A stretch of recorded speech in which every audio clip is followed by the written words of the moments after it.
Very good morning, my dear students.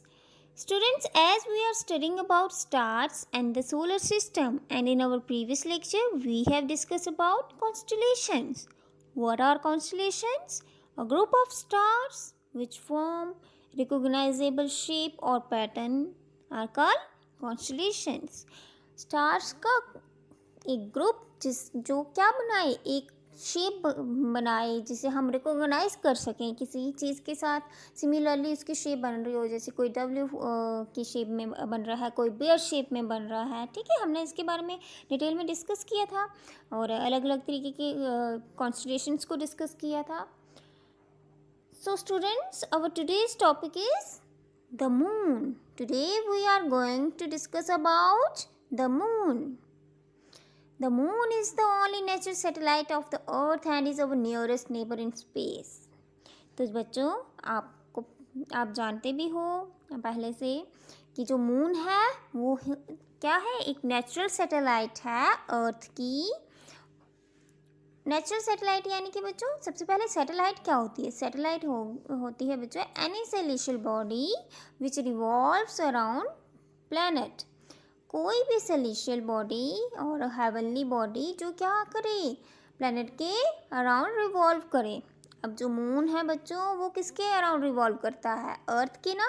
और अर्थ क्या है? एक प्लैनेट। ठीक है, तो मून क्या हुआ? सैटेलाइट। ठीक है, लेकिन मून कौन सी सैटेलाइट है? Natural satellite.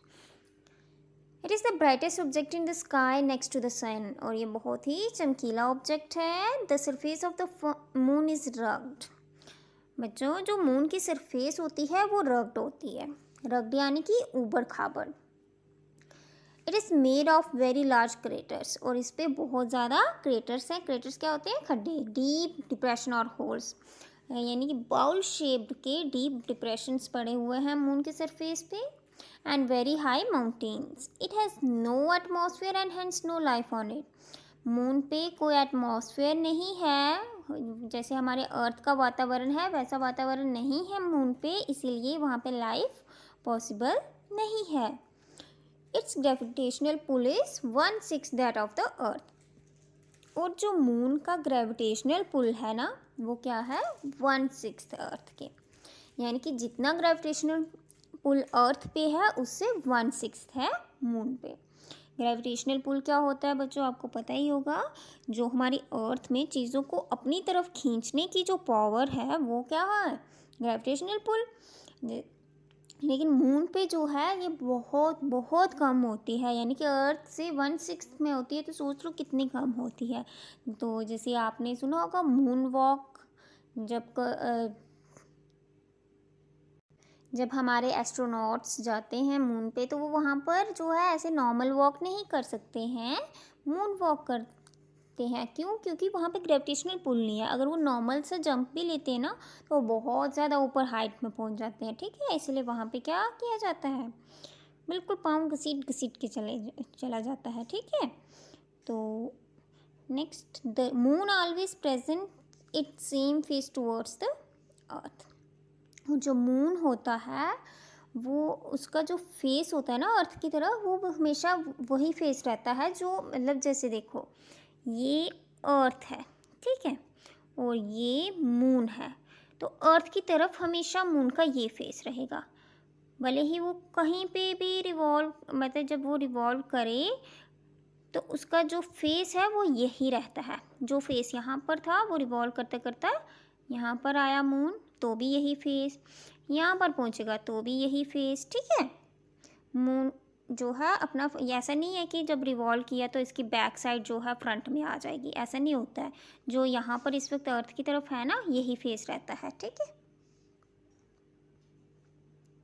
अगर हम बात करें टेम्परेचर की तो दिन के समय में टेम्परेचर कितना होता है मून का? 110 डिग्री सेल्सियस, और रात के टाइम पे -150 डिग्री सेल्सियस। ठीक है, now phases of the moon. अब हम मून के फेजेस के बारे में समझेंगे।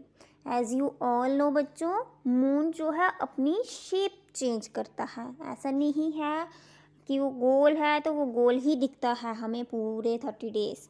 मून अपनी शेप चेंज करता है ना। The moon is a non luminous body moon जो है एक नॉन ल्यूमिनस बॉडी है। नॉन ल्यूमिनस यानी कि उसकी खुद की लाइट नहीं है। जिन चीज़ों की खुद की लाइट नहीं होती है, खुद की रोशनी नहीं होती है, उन्हें हम क्या बोलते हैं? Non luminous.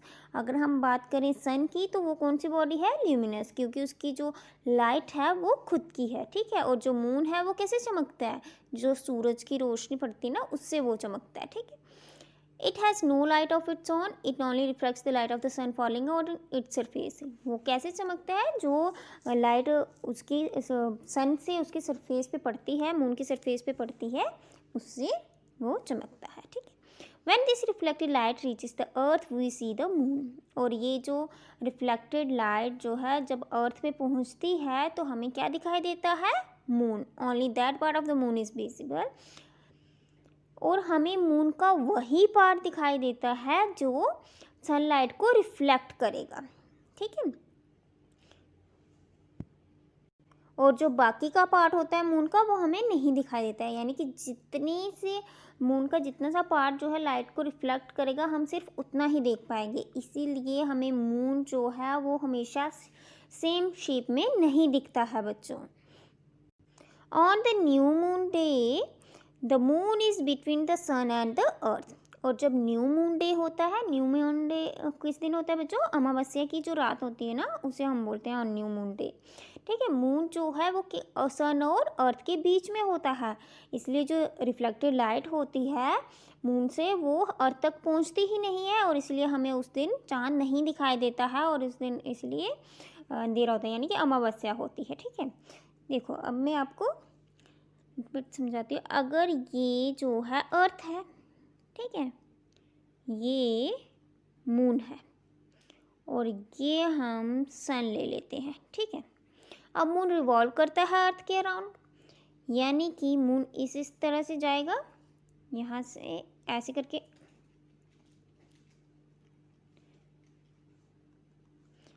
ऐसे करके चलता जाएगा, ये सन है, ठीक है। ऐसे करके रिवॉल्व करेगा, फिर यहाँ पे पहुँचेगा, नेक्स्ट यहाँ पे पहुँचेगा, इस तरह से रिवॉल्व करता हुआ जाएगा, ठीक है। अब समझिएगा इस बात को, ठीक। जब मून यहाँ पर है, यानी कि ये अर्थ है, ये मून है एंड ये सन है, अब ये तीनों एक लाइन में है, यानी कि मून जो है वो अर्थ और सन के बीच में है। न्यू मून डे की बात कर रही हूँ मैं, ठीक है, ये न्यू मून डे है। अब सन की लाइट जो मून पे पड़ रही है वो अर्थ तक नहीं पहुँचेगी, क्योंकि वो सेम लाइन में ना। लेकिन वही मून जब यहाँ पर पहुँचा तो सन की जो लाइट है इस पार्ट पे पड़ी, और वहाँ से रिफ्लेक्ट होके अर्थ पे पड़ी। जब यहाँ से लाइट रिफ्लेक्ट होके अर्थ पे पड़ी तो हमें मून का ये पार्ट दिखाई दिया, ठीक है, ये पार्ट दिखाई दिया, यानी कि जो हमें सी शेप्ड में मून दिखता है वो ऐसे दिखता है कि क्योंकि उसके इतने से पार्ट में ही लाइट पड़ रही होती है। फिर जब वो नेक्स्ट यहाँ पर पहुँचा तो उसके इतने सारे पार्ट पे लाइट पड़ी और वो रिफ्लेक्ट होके अर्थ पे गिरी, और हमें इतना पार्ट जो है मून का दिखाई दिया। अब थोड़े ज़्यादा पार्ट पे गिरेगी। फिर उसी तरीके से जो है जितने पार्ट पे मून के जितने पार्ट पे लाइट गिरती है उतने पार्ट हमें मून का दिखाई देने लगता है। ये देखो आपके यहाँ पर पिक्चर भी दी गई है आपकी बुक में, फेजेस ऑफ मून, ठीक है। देखिए यही बताया ना कि यहाँ से सनलाइट आ रही है, ये मून है, ये अर्थ है। अब ये जो न्यू मून डे वाले दिन जो है लाइट रिफ्लेक्ट हो ही नहीं पाई, अर्थ तक जो है लाइट पहुँची ही नहीं, तो हमें मून नहीं दिखाई दिया। फिर नेक्स्ट डे जो है कुछ पार्ट पे लाइट गिरी और वो लाइट जो है रिफ्लेक्ट होके अर्थ पे पड़ी, और उससे जो है हमें इतना सा मून दिखाई दिया। नेक्स्ट डे इतना दिखाई दिया, नेक्स्ट डे से इस तरह से जो है। और इस पूरे रेवोल्यूशन को करने के लिए मून कितना टाइम लेता है? मैंने आपको पहले भी बताया था बच्चों, कितना टाइम लेता है मून? 27 1/3 डेज, ठीक है। एक रेवोल्यूशन को कंप्लीट करने के लिए मून कितना टाइम लेता है? 27 1/3 डेज, ठीक है। In a way the dark side of the moon is facing us on new moon day. वही चीज़ जो मैंने आपको समझाई अभी, the night just after the new moon day we see the crescent moon. देखिए, न्यू मून डे के बाद की जो रात आती है ना, उस दिन हमें कैसे दिखाई देते हैं? Crescent moon. क्रिसेंट मून कैसा होता है? सी शेप्ड मून, ठीक है। It is because only the reflected light, ये ऐसा क्यों? क्योंकि जो है जो रिफ्लेक्टेड लाइट है वो सिर्फ क्रिसेंट पार्ट से ही जितना उतने ही पार्ट में जो रिफ्लेक्टेड लाइट है वो अर्थ तक पहुंचती है, इसलिए हमें उतना ही पार्ट दिखाई देता है, ठीक है। The crescent goes on increasing every day, और ये जो क्रिसेंट मून होता है वो हर दिन जो है बढ़ता जाता है, till on the 15th day from the new moon day. 15th day आने तक ये जो क्रिसेंट मून है वो धीरे धीरे करके बढ़ता जाता है। The full bright face of the moon is visible on this day, the earth is between the sun and the moon. और जिस दिन हमें जो चांद का फुल ब्राइट फेस दिखता है ना, उस दिन क्या होता है? अर्थ जो होती है वो सन एंड मून के बीच में होती है। इस बात को ध्यान रखना बच्चों। जिस दिन न्यू मून डे होता है उस दिन मून अर्थ एंड सन के बीच में होता है, और जिस दिन हमें मून का फुल ब्राइट फेस दिखता है ना, उस दिन अर्थ सन एंड मून के बीच में होती है, और इसे हम क्या कहते हैं? फुल मून डे, जिस दिन यानी कि हमें पूरा चांद दिखाई देता है। This gradual increase in the bright disc of the moon, और ये जो ग्रेजुअल इंक्रीज हो रही होती है ना मून की डिस्क में, is called waxing of the moon. इसे क्या कहते हैं हम? वैक्सिंग ऑफ द मून, ठीक है।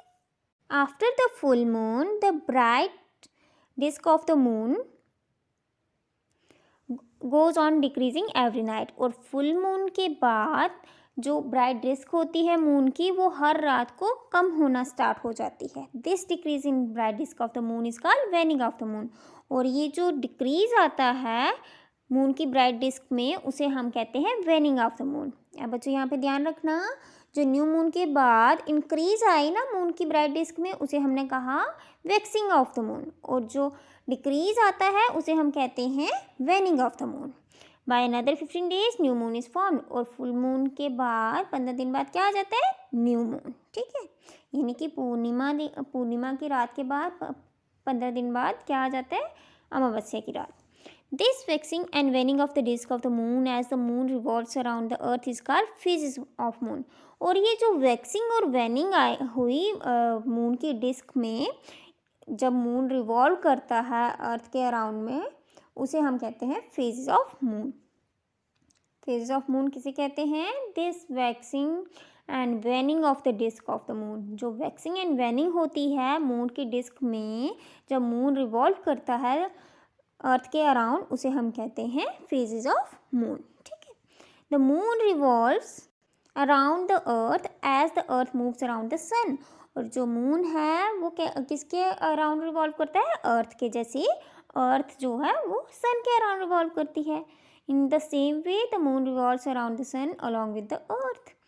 The moon completes one revolution around the earth in 27 and 1/3 days, और जो मून है वो कितने दिन लगाता है? 27 and 1/3 days. It takes exactly the same time to spin once about the axis. Due to the same time for rotation on its axis and revolution around the earth, it always presents the same face towards the earth. और बच्चों, जो moon है वो rotation क्या होती है? अपनी axis पे रोटेट होना, ठीक है। अपनी एक्सिस पे, और जो अर्थ के अराउंड जो रिवॉल्व करता है वो सेम टाइम पे करता है, यानी कि वो रोटेट भी हो रहा होता है और रिवॉल्व भी कर रहा होता है अर्थ के अराउंड, और इस वजह से उसका हमेशा सेम फेस रहता है टूवर्ड्स द अर्थ, ठीक है। मून का सेम फेस क्यों रहता है टूवर्ड्स द अर्थ? क्योंकि मून की जो रोटेशन और रेवोल्यूशन है वो सेम टाइम पे होती है, ठीक है। However, as the moon revolves around the earth moves ahead in its own orbital around the sun. और जो मून है, जब मून रिवॉल्व कर रहा होता है अर्थ के अराउंड, और अर्थ जो है किसके अराउंड रिवॉल्व कर रही होती है? अराउंड द सन, ठीक है। ऐसा नहीं है कि अर्थ स्टेशनरी हो जाती है और फिर मून रिवॉल्व करता है। Earth around the sun revolve करती रहती है, और जो मून है वो अर्थ के अराउंड रिवॉल्व करता है, ठीक है। Thus, from the earth The moon appears to complete one revolution between one new moon to next moon in 29.5 days. इसीलिए जब हम अर्थ से देखते हैं तो जो ये न्यू मून से नेक्स्ट न्यू मून तक आने तक कितना टाइम लेता है मून? 29.5 डेज, यानी कि ऑलमोस्ट 30 डेज बाद जो है दोबारा से अमावस्या की रात आती है। ठीक है। Lunar calendars commonly used by astrologers are based on the fact that the moon completes one revolution around the earth in 29.5 days. और जो लूनर कैलेंडर्स होते हैं ना, जो एस्ट्रोलॉजर्स यूज़ करते हैं, वो किस फैक्ट पे बेस्ड होते हैं कि जो मून है वो अपना एक रेवोल्यूशन अर्थ के अराउंड 29.5 डेज में कंप्लीट करता है। ठीक है। तो बच्चों अब आपको क्लियर हो गया होगा कि जो मून की रेवोल्यूशन है वो उसमें कितना टाइम लगता है?